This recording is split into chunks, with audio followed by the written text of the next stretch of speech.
sister, then me, then my brother. So she's 1 year younger than me, then me. My brother's 1 year older. I have another sister that's like 5 years older, and then there was a big jump. So then you got like 7 years, and then like 10 years, and the 10 years are twins. Okay. Yeah. Okay. Yeah. So there's a spread, a gap, right? Big spread. Okay. Yeah. So I was angry. So you wanted the younger ones. Yes. Why were you so angry and mean? I was angry and mean because I always wanted my father and mother to be together, and they got divorced, and it was not happening. I looked like my daddy. I would ask my mom, why can't you and dad be together? And she was like, my mom used to cuss like a sailor, and it would anger me. Yeah, she curses still. I'm a cursor. Not as much, but yeah, she still does. And it would anger me that why doesn't she want me to be with my dad? My dad is a great guy. So this is a story that I created in my head based on no evidence. And what was that? That my daddy wanted us. He was coming for us, literally. And it's interesting to this day why I keep my word so strongly. My mother would say, okay, I'm going to go to the mall. And daddy would say, hey, I'm going to come and take y'all shopping for clothes, whatever. Negro never showed up. When I say never, I mean never showed up. Never, ever. But I was the one kid who would stay home and wait for him every time. Out of all 7? Yeah. And I would be looking out the window and like hear a car come by. And I'm like, shoot. So when they came home, it's nighttime. So I channel all my anger. I'm either studying or doing homework, just dumping into school, but I'm angry on the inside. So when I got home to school, or even home, I used to fight my brothers and sisters. I really did. When I got to school, if I lost the game kickball, somebody gonna get their behind whooped. If I'm in the cafeteria, I just say, hey, you want this? And put my hand in somebody's food, knowing that I need to get this off of me, and I'm gonna whoop your behind. But you weren't aware of that at the time, right? How old were you? No. I wasn't aware. This was up until middle school. And how old were you? Elementary school. Up until about 8th grade is when all the fighting stopped. 8th grade. So 8th grade is what, like 10, 11, somewhere around there? 8th grade? No, you're 12. 12? Yeah. Or, well, you're 12, 13, because you're, depending on where you fall. Correct. So, when did your parents divorce? How old were you? I was 2 years old. Oh, you were still. So I have no memory of my father being in the home. Okay. No memory. Okay. And did he come visit? He came to visit twice. And each time he came to visit was to take us with him, with his girlfriend's kids, to a wrestling match to see Dusty Rose and the Bionic Elbow. Yeah, absolutely. I remember Dusty Rose. Okay. To show that he was a good father. Okay. But it was all nothing but a show. Yeah. And honestly, I was so glad to get that time. It didn't even bother me at that time. Did you ever think to develop your own relationship outside the family with him? With him? Yeah, your dad. Growing up, my mother would take us, sometimes she would take him to court for child support. And he would tell the judge he couldn't pay more than $50 for all of these kids. And my mom would take us because she wanted us to see this man cares nothing for you. Because what man would tell a judge that he can only pay $50 a month for all of these kids? Yeah. And so it would begin to sink in that he's not what I think he is. When I would reach out to him, he wouldn't reach back. And he lived less than 15 minutes away. Wow. So there was really there was one time that I said, I'm going to have a relationship with my dad. I left my mama's house at 14 years old. Okay. So my daddy was abusive as well. So that's one of the reasons why my mom left him. And that's why, I'm always constantly thinking, how am I thinking? What am I thinking? Because that's in my DNA. So I don't want that to ever take over anything. So I'm always mindful. And so one day, my mom would always tell my brother and I, you cherish the black woman, you protect her, you never hit her no matter what. No matter what she does, you don't hit her, put your hand on her. So my sister decided she's going to take advantage of that. And so she hit me in my head. I hate to be hit in my head. I tell girls, don't hit boys in their head. Just don't hit them in the head. This is my CPU. You're projecting. Yeah, like some girl just like a pop got me like that especially sound. if it's ball like yours. Listen, absolutely. So she popped me in the head. I said, don't you hit me again. What you going to do? I said, real, and I'm mad because you see these here pronounced things. Because I used to walk around just angry, like all the time. And I said, if you hit me again, I'm gonna kick your behind. And she said, Mama said, you ain't gonna. You got the finger yeah, on absolutely, in the head. In. And then she hit me again, and I laid her out. Boom, boom. She ran screaming to my mama, Ma, he hit me. My mom didn't ask no questions. Oh, your ass She didn't was say, grass. what did you do? Oh yeah. She just came whooping. Oh yeah. I said, ain't nobody gonna If anybody think they grown, this how you get your motherfucking ass out. So literally, they left again. I went to my room and packed all my bags. Because you were 14. 14 years old. Packed my junk, went to the bus stop. I got lost because I ended up on the wrong side of the dang on town because I caught the wrong bus. But I figured out how to get back to my daddy's house. So I'm showing up, and he come home. He's like, "What are you doing?" I said, "Daddy, I'm staying with you." "Where's your mama?" "She at home. She gonna say that ain't nobody grown but her." "Well, son, you not grown." "I know, but Maria hit me, and I told her don't hit me no more, and she hit me again. And I'm not gonna stay over there. I'm staying with you." So he was like, "We need to call your mama." I said, "I ain't going," and I was serious. I'm not going back home. And so every night, this man fed me pizza. He would take me to his different girlfriends' houses. They would feed me.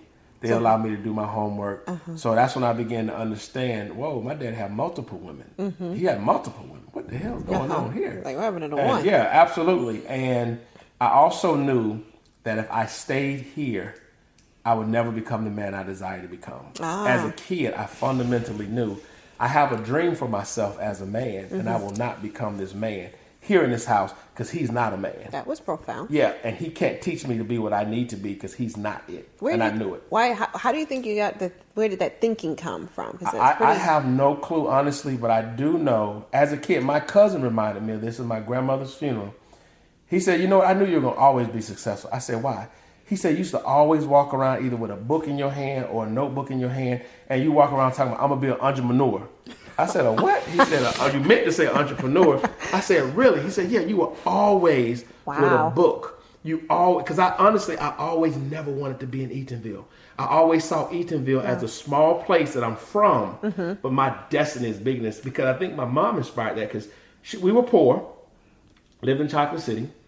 But she would come home and put a white sheet on the wall, get some nails or thumbtacks put on the wall. Remember the reel-to-reel films that you threw? And she would show, because she would work at Seminole Community College, so she'd bring films home. So she showed us Jacques Cousteau, Underwater Adventures. I'm a certified scuba diver to this day. She showed us about the ancient Egyptians and the civilizations. She showed us about Brazil, the rainforest. And I just remember as a kid thinking, I'm going to go to all of these places. I will see all of this before I die. I'm not going to be local. I'm going to be global. So I knew that in my spirit, in my heart, and that's why I was just like, I'm got to hit these books. My only way out of here is to hit these books. This man never asked me, how was your homework? Did you do your homework? What did you learn today? So I just knew this environment is not going to be conducive. So I don't know if it was an old spirit. I don't know if it was the films that my mom showed me or what it was. She planted the seeds, right? Yeah, she was programming. She planted the seeds, but she also exposed you to a life that was bigger than Eatonville. Correct. And that's a lot of what you find that happens with kids who are in poor neighborhoods, or the environments where it just looks like this is all it is, destitute. Yeah, absolutely. If you have a way out, so your mom showed you the films. Yep. Eyes on the Prize. We used to watch that all the time. And she also, in the book, I was a reader. So I grew up in Brooklyn, in one of the Brooklyn projects, but we were all avid readers in the house. So the books would take me all these different places. Absolutely. And you didn't have to go anywhere. I didn't have to go anywhere. Beautiful thing. Yeah. And the kids don't have the books now. They have the iPads.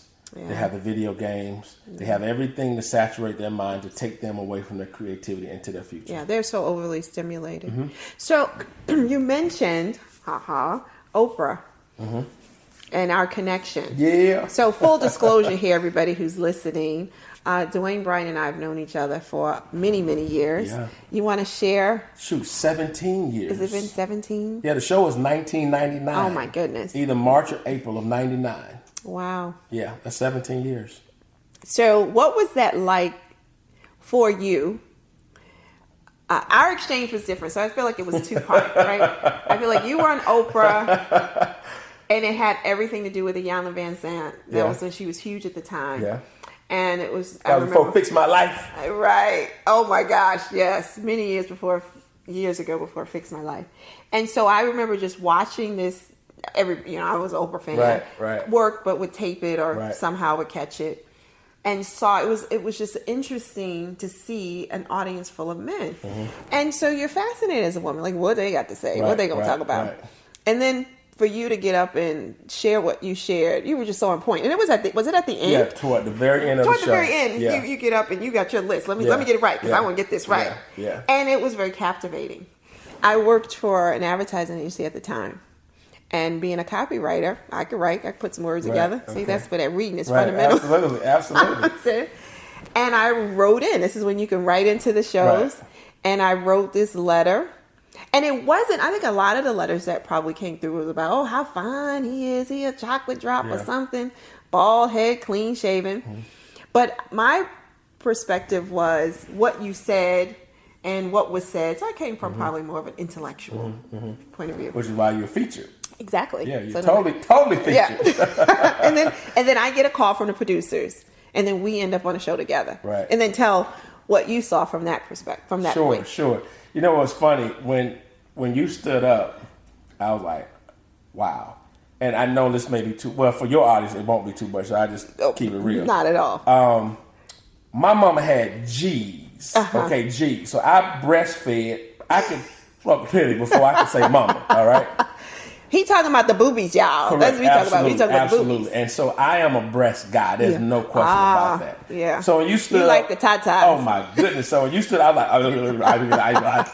and so I was like, whoa, look at that. The blue sweater. Yeah, the blue sweater, absolutely. I spent some time looking for that blue sweater. You mean after the show or to put it before? But I mean, when I got the call, like, you're going to be on Oprah, I'm like, okay, well, what color do you wear? Yeah. You can't wear white, one of my colors. Yeah, so you got to get a color that works. Yeah. I happen to, on my track.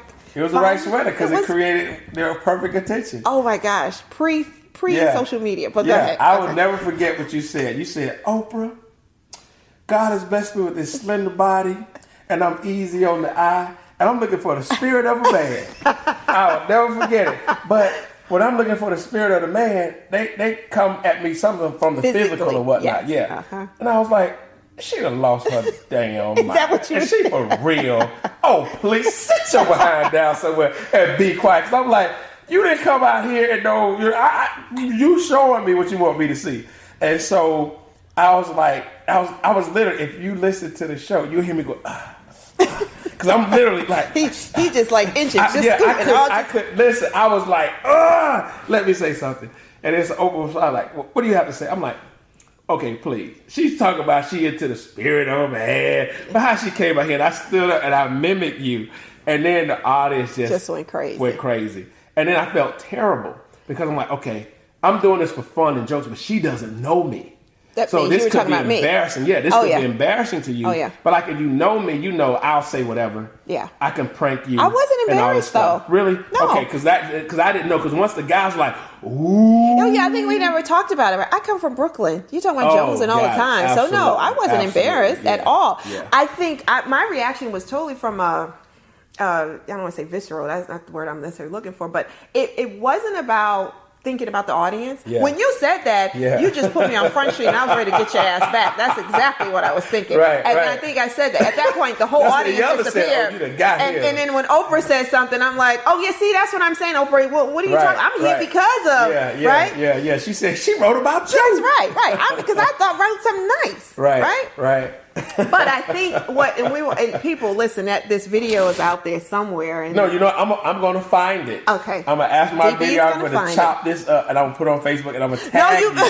Okay. Yeah, I'm going to put it on there so everybody will know what you're talking about. So everybody will see. Yep. So everybody will get a chance to see it. But what it did do was it just catapulted us into this world of TV land. So you and I did not know each other. There used to be questions like, do you know each other? Was it staged? Are you dating? Not at all. Yep. We probably got the longest viewing time. I don't know, 15, 19 minutes or something like that. Yeah, it was long. And actually, because I befriended a couple of the producers, I was told that there were thousands. Like Iyanla said, there were like 4,500 letters and emails that came in for me. I was also told that our segment was the highest rated non-celebrity segment ever. And we outpaced some of the celebrities who've been on the show. Wow, look at that. Yeah, absolutely. See, if we were in, like you said, if we were in the reality land today, you would be LaVette. You have your own ish show, LSH. Like a baddie. Absolutely. Boom. Yeah. And I'd be, since I'm single, the bachelor dude. Well, I don't know if they have 46-year-old bachelors.